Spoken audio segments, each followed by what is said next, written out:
Guys, welcome back to part two of my video. In part one, I talked about why I didn't like certain story arcs. And if you see a still image up there, the reason why I got a still image is because I don't want Toei Animation back on their bullshit, trying to take down one of my videos because of copyright, even though other YouTubers use their footage. But it about that. But we're gonna go ahead and jump into the characters of Dragon Ball Super.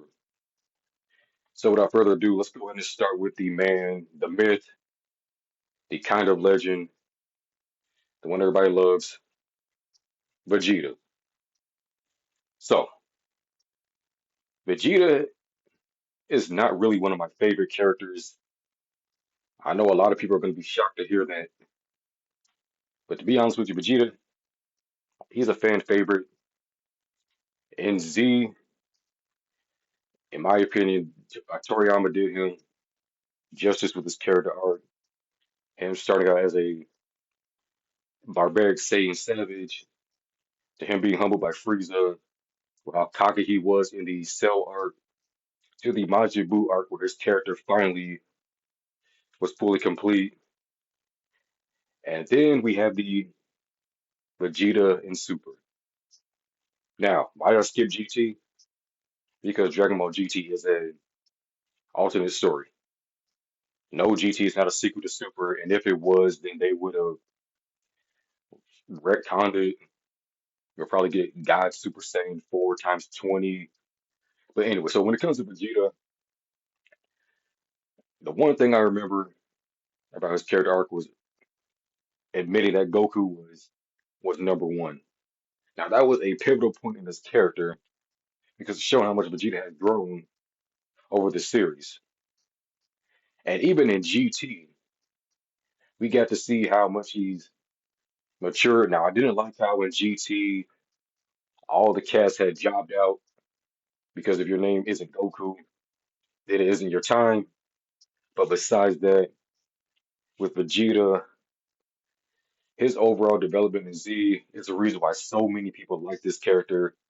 He isn't my favorite, but by far he is definitely one of the most influential figures in pop culture and anime culture when it comes to writing a deuteragonist, if I said that word right. And then we have Super. I'm going to talk about the first half of stuff. I'm not going to talk about the moral arc or what came after that.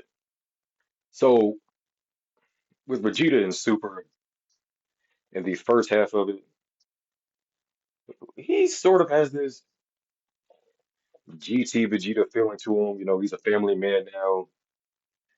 However, we noticed something that I hate so much. Why does he have that battle armor? I'm sorry, but Vegeta's armor, I know in the Majin Buu arc he took it off because he couldn't wear it at the tournament. But that, in my opinion, kind of showed his growth. You know, the more human he became. And when he re-armored himself in that battle armor, that really ticked me off. Because that Vegeta you see right there with the battle armor, they were trying to imitate the Vegeta that everybody knows well, which is the Vegeta from the Android art and the Cell art, the peak of Dragon Ball, and the ones that most fans remember. But besides that, if there's one thing that really made me mad, it was the fact that Vegeta didn't get his kill on Frieza. I know a lot of fans got an issue with that, how Goku had to jump in and save the day once again. But besides that, in my opinion, I think Vegeta should have got that kill. Afterwards, I try to come up with something else to say because, to be honest with you, there isn't really much about Super Vegeta. Now, actually, I will say this: he did change a lot in the moral arc. It's just that, in my opinion, when it comes to Vegeta in the first half of Dragon Ball Super, they really did make him this caricature. I don't even know if I said that right. but they kind of made him this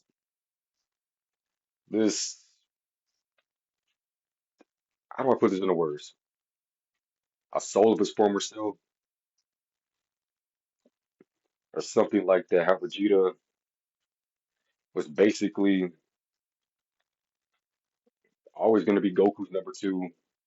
Now he did surpass Goku, only for Goku to leave him in the dust once again. Now I'm not going to talk too much about the moral arc. I know he gets spoiler a new form, but I will talk about that in the future when I do more reviews.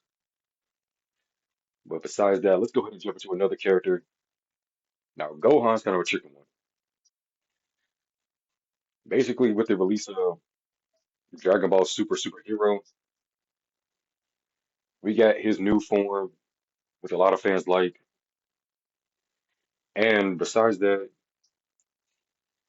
Gohan in the first half of Dragon Ball Super, I understand why so many fans don't like that because he kind of disappeared.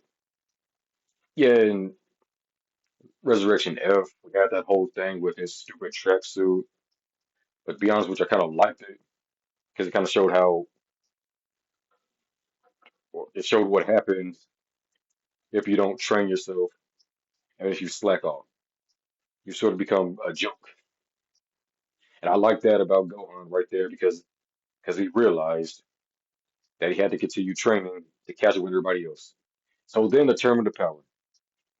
And to be honest with you, I think they did Gohan justice right there.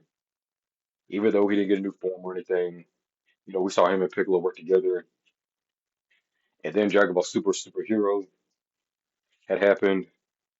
And to be honest with you, I don't think Gohan really deserves any of the hate when it comes to the late half of Dragon Ball Super. Now, early Dragon Ball Super, he deserves the hate. Late Dragon Ball Super is nothing but praise when it comes to me. Now, Piccolo, he's one of my favorite characters. The older brother of Gohan, the mentor to Goten and Trunks, who I'll jump into in a minute.